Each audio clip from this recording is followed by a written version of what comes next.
안녕하세요. 왕초보다 쉬운 수입무역 저자 김진욱 관계사입니다.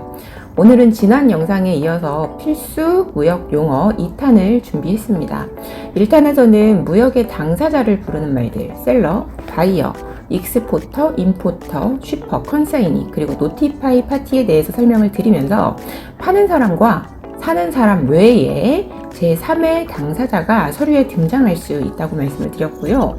운송 서류인 BL과 에어웨이빌, 무역 서류 커머셜 인보이스, 패킹 리스트, 오퍼 시트, 펄처스 오더, 어라이벌 노티스, 원산지 증명서에 대해서 알아봤는데요. 오늘은 운송과 관련된 용어에 대해서 알아보겠습니다. 자, 먼저 에어웨이빌과 BL입니다. 택배를 보내면 택배 송장이 생성되는 것처럼 발행되는 서류라고 보시면 되고요. 운송사에 운송계약을 의뢰하고 그들이 운송을 해주기로 약속했다는 증서라고 보실 수 있겠습니다. 그런데 좀 BL은 특이한 점이 있어요. 바로 그 종이 서류 자체가 돈과 같은 역할을 한다는 것입니다. 이 말은 오리지널 BL을 가지고 있어야 물건을 항구에 가서 찾아올 수 있다는 뜻인데요. 내가 아무리 물건의 주인이라고 해도 이 오리지널 BL, 줄여서 OBL이라고도 부르는데요. 이 OBL이 없으면 물건을 찾을 수가 없어요. 그러다 보니 BL을 분실했을 때나 수출자가 BL을 늦게 보내서 물건은 한국에 와 있는데 그 종이 한 장, BL이 없어서 물건을 찾아오지 못하는 경우도 발생될 수 있죠. 이런 단점을 극복하려고 서렌더 BL이라고 하는 게 등장을 합니다. 이 서렌더 BL은 원래 BL이 가지고 있는 돈과 같은 성질을 없애는 거라고 보시면 되세요. 즉, OBL이 없어도 BL 복사본을 가지고 가서 물건을 찾을 수 있다는 이야기죠. 서렌더 BL은 새로운 BL 형태는 아니고 보시는 것처럼 원래 BL에 이렇게 서렌더드라는 도장이 찍히게 됩니다.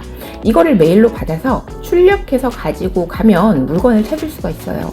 그렇기 때문에 수입자분들 중에서 외국 수출자가 오리지널 서류 BL 보내줄까? 라고 하면 어떻게 해야 하는지 몰라서 그래 라고 하시는 경우가 있는데요. 돈을 직접 은행으로 보내는 경우나 신용카드 등으로 이미 지불을 하신 경우라면 사실 서렌더 해줘 라고 하는 게 훨씬 편할 수 있다는 점을 말씀드립니다. 그리고 수출자분들은 이미 대금을 받으신 경우라면 외국 바이어한테 BL 서렌더 해줄까? 라고 하시면 바이어가 보다 편리하겠죠. 그리고 수출자는 거래하시는 포워더에 BL 서렌더 처리하겠다 라고 말씀하시면 됩니다. 그리고 체크 BL이라고 하는 게 있는데요.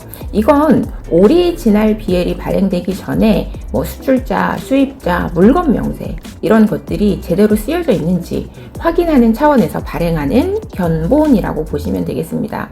이 체크 BL을 포워딩 회사가 보내오면 철자 틀린 건 없는지 뭔가 잘못 적혀 있는 건 없는지 이런 것들을 살펴보시면 되겠죠.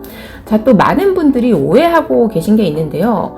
운임에는 실제 배싹이나 비행기 싹 외에 부수적으로 많은 비용이 발생된다는 점입니다. 대표적인 게 화면에서 보시는 것처럼 유가할증료, 통화할증료, 입항세, 컨테이너 청소비가 있고요. 이 외에도 컨테이너 수급 비용이나 핸들링 차지 등등 많은 비용이 포함되게 됩니다. 이걸 운임 부대 비용이라고 하고요. 수입할 때에는 이런 운임 부대 비용 중에서 우리나라에 물건이 도착하기 전에 운송과 관련해서 발생한 비용이라면 이 비용에도 세금이 부과된다는 점을 기억을 해주시고요.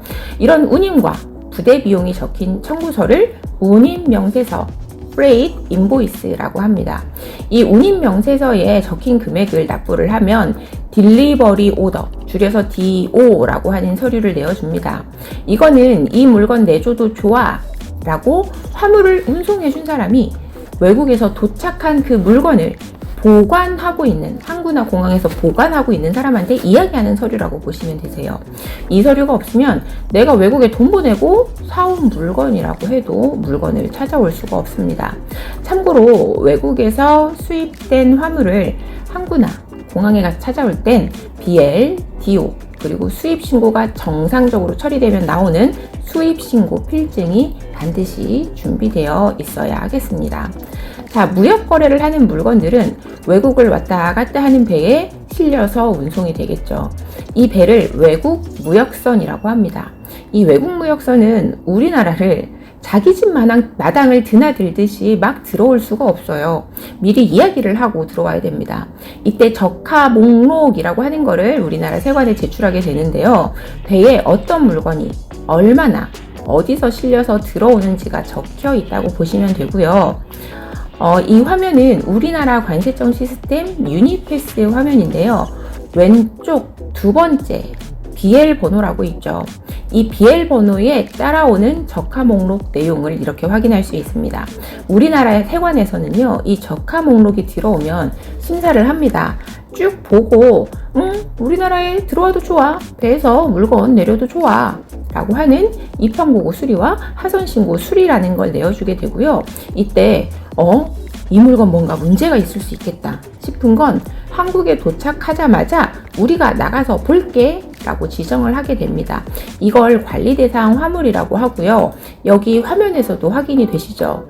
옆에 N이라고 적혀 있는 건 관리대상 화물이 아니다 라는 뜻이고, 만약에 yes, Y가 적혀 있으면 일단 세관에서 이 물건이 한국 육지에 내려지게 됐을 때 먼저 나가서 물건을 검사해본다 라는 뜻으로 이해하시면 되겠습니다.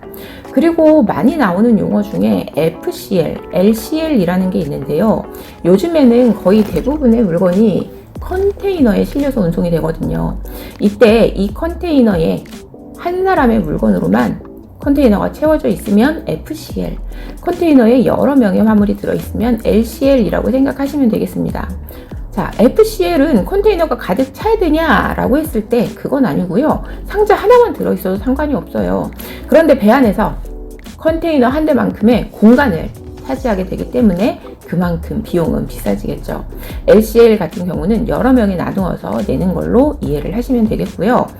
아까 말씀드린 적하 목록이 우리나라 세관에 송신이 되고 세관에서 심사가 끝나면 배에 실린 화물을 내리게 되겠죠.